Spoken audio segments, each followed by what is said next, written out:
what's in your heart and why you are here. Great. My name is Klaus Nemso. I just moved to Hong Kong from London.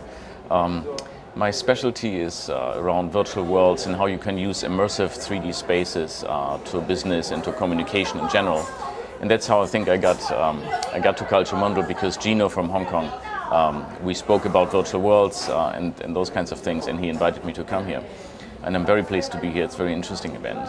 I guess sort of two observations that I would have. One is that I think this forum is designing the way that culture and heritage will be experienced by future generations or by people who are today young people. And my observation is that those people use technology very, very different. They grow up with the technology that allows them to communicate and to collaborate in very fluid and extremely fast ways. They do multitasking and all those kinds of things. So perhaps they need to be consulted more and involved in the design process. So for example, technology might allow to do a virtual museum. And this is perhaps how a body like this would think about it, because we're used to museums. That's the way we do experience culture today. But perhaps with future technology, the constraints of a physical museum are not necessary. But this body, without consulting kids, might design a virtual museum that looks exactly like a museum, almost like the first TV shows were radio presentations in front of a camera kind of thing. So I think involving, as a consulting body, children, young people, teenagers, perhaps even with some very good design ideas, how they would want to experience culture and heritage in the future. That I think would be sort of one really important point. And the second observation that I would have is, this is a great 3-day event, and nothing will replace that. And it's all the social things going on at the experience. But in addition, I don't know quite how the body works, but it might be that one could use technologies to stay in touch much more closely throughout the year. And not only could this be wikis and forums and asynchronous communication, but perhaps it could also be a virtual unconference.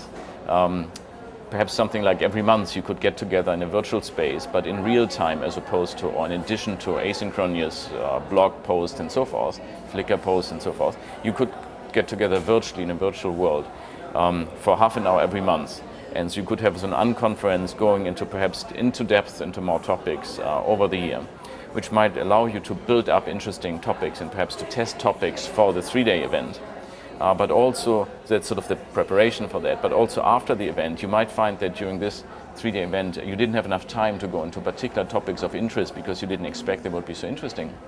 So you could then use those post-conference virtual events to perhaps go into more depth in interesting topics. So both of those in preparation and afterwards.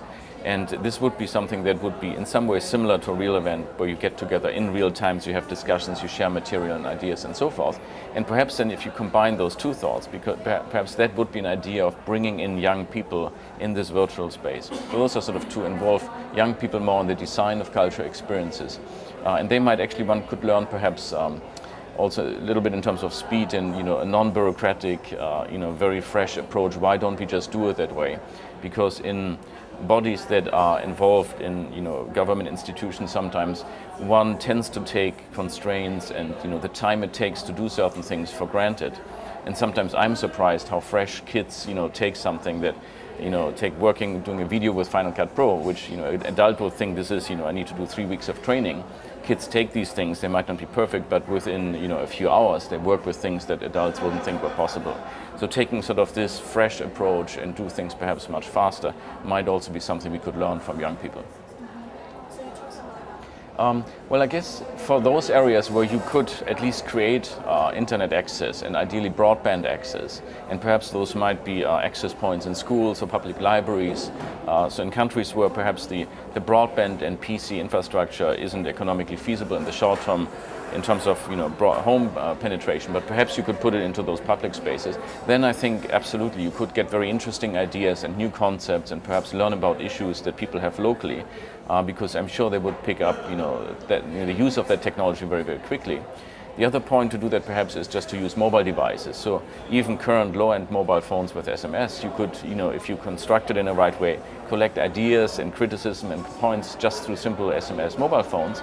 And of course, the next generation, hanging somewhere between an SMS mobile phone and a high-end internet PC, would be sort of mobile intelligent devices, smartphones and so forth, that are still cheaper perhaps than full-blown laptops. And I think that would be a very interesting way perhaps to get people with, in more remote countries in terms of infrastructure and get them involved and take advantage of some of that creativity and that creative potential that's probably out there.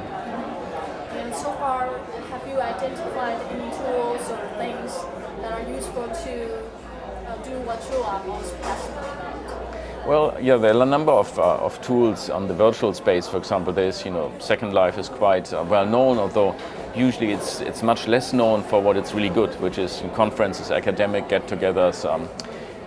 There is an open source movement in the virtual world called OpenSim that I think next year will become sort of industrial strength and could be used in much more interesting ways. And then, in fact, there is a platform that Gino and the Polytechnic University in Hong Kong is working on that is very, very interesting and might be, a very interesting instrument to use for this forum as well.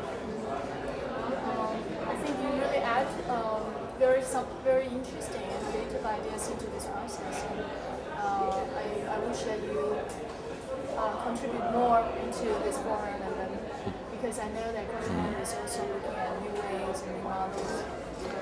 Perhaps tomorrow, when I'll be speaking as part of Gino's presentation about a company that I'm involved with, it actually creates a virtual museum about Chinese ancient culture. That might be a discussion point to bring some of the other ideas, how perhaps to use these kinds of technologies. That could be a discussion point we could have tomorrow around that. Thanks. Thanks for being here. It's good to have you. Pleasure. Thanks very much for having me.